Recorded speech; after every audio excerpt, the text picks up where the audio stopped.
सबसे पहले बड़ी खबर मिल रही है। विधायकों की खरीद फरोख्त से जुड़ा हुआ ये प्रकरण है। विधायक पंडित भंवरलाल शर्मा को आज नहीं मिली राहत। विधायकों की खरीद फरोख्त से जुड़ा हुआ प्रकरण, विधायक भंवरलाल शर्मा को आज राहत नहीं मिली।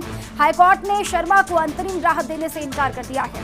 शर्मा की चारों याचिकाओं को एक साथ टैग करने के निर्देश दिए गए हैं और साथ ही जस्टिस सतीश शर्मा की एकल पीठ में आज हुई सुनवाई, जिसके बाद राहत मिलती हुई दिखाई नहीं दे रही है। वरिष्ठ अधिवक्ता मुकुल रोहतगी ने शर्मा की ओर से पैरवी की। वरिष्ठ अधिवक्ता सिद्धार्थ लूथरा ने रखा सरकार का पक्ष और साथ ही अब अंतिम निस्तारण के लिए 13 अगस्त को होगी अगली सुनवाई। ये बड़ी खबर है। लगातार इंतजार किया जा रहा था, लग रहा था कि हो सकता है कोई निष्कर्ष निकले, लेकिन राहत मिलती हुई दिखाई नहीं दे रही है। और इस खबर पर और अपडेट के लिए मेरे सहयोगी निजाम कंटालिया जुड़ चुके हैं। निजाम, लगातार ये उम्मीदें की जा रही थी कि हो सकता है कोई निष्कर्ष निकले, कोई आज हल होता हुआ दिखाई दे, लेकिन भंवरलाल शर्मा को राहत मिलती दिखाई नहीं दे रही है। क्या कुछ डिटेल्स है?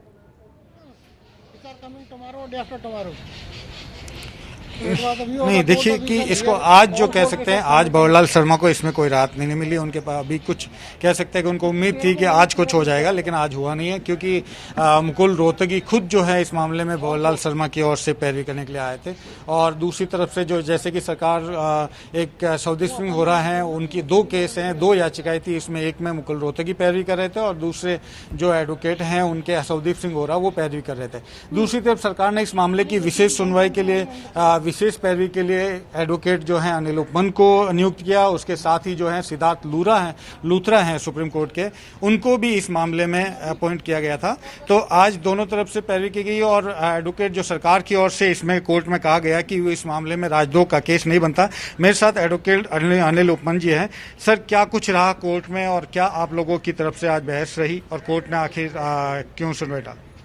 कोर्ट ने दोनों पक्षों को थोड़ा सुनने के बाद कोर्ट का व्यू ये था कि चूंकि इसमें 2 याचिकाएं अभी और पेंडिंग है, इसमें से एक की सुनवाई कल है और एक की परसों है, तो कोर्ट का मानना ये था कि चारों की सुनवाई एक साथ कर ली जाए, इसलिए 13 तारीख को सुनवाई स्थगित कर दी गई। जी, सरकार की ओर से आज क्या जानकारी कोर्ट को दी गई? सरकार की ओर से कहा गया कि इस जो अभी तक की जाँच जो की गई है उससे ऐसा लगता है कि भ्रष्टाचार अधिनियम के तहत अपराध बनना पाया जाता है और चूंकि भ्रष्टाचार निरोधक ब्यूरो ऑलरेडी इसमें जांच कर रहा है, इसलिए इसमें राजद्रोह का 124A का जो अपराध है वो बनना नहीं पाया जाता है जी।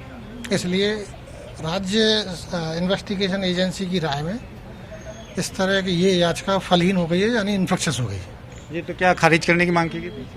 हाँ, हमारा कहना ये है कि चूंकि अब इन याचिकाओं में कोई सार नहीं है, क्वैश करने का या ट्रांसफर करने का NIA को कोई सार नहीं है, क्योंकि हमने इनमें क्लोजर रिपोर्ट पेश करने जा रहे हैं और हमारी राय में अपराध बनना नहीं पाया जाता है तो FIR ऑटोमेटिक खत्म हो जाती है, इसलिए उसमें कोई जांच की आवश्यकता नहीं है। अब जो भी जांच करेगी भ्रष्टाचार निरोधक ब्यूरो करेगी।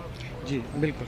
तो ये हैं इस मामले में विशेष अधिवक्ता नियुक्त किए गए हैं एडवोकेट अनिल उपमन, और सरकार की ओर से आज कहा गया है कि चूंकि याचिका सारीन हो गई है इसलिए खारिज कर दिया जाए।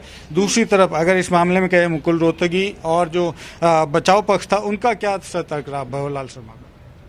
उनका कहना ये है कि उनका जो आर्गूमेंट है कि ये पॉलिटिकल रीजन से FIR दर्ज की गई है, इसलिए इनको निरस्त किया जाए। हमारा कहना ये है कि इसमें सफिशिएंट मामला है भ्रष्टाचार निरोधक ब्यूरो भ्रष्टाचार अधिनियम के तहत, इसलिए उसकी जांच करने की आवश्यकता है, जिसकी जांच ऑलरेडी की जा रही है भ्रष्टाचार निरोधक ब्यूरो द्वारा।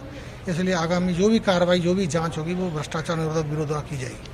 तो जो SOG में दर्ज है FIR 48 और 49, क्या वो आप लोगों ने SOG को SCB को ट्रांसफर करने के लिए कहा है? FIR ट्रांसफर नहीं होती, FIR की जांच के दौरान जो साक्ष्य बिल्कुल निजाम, क्योंकि अंतरिम जो राहत थी वो तो मिलती हुई दिखाई नहीं दे रही है। हालांकि 13 अगस्त का इंतजार करना होगा जब मामले में अगली सुनवाई होगी और उस दिन क्या कोर्ट का रुख होता है ये देखना दिलचस्प होगा। बहुत शुक्रिया आपका तमाम जानकारियों के लिए, अपडेट के लिए। आगे बढ़ते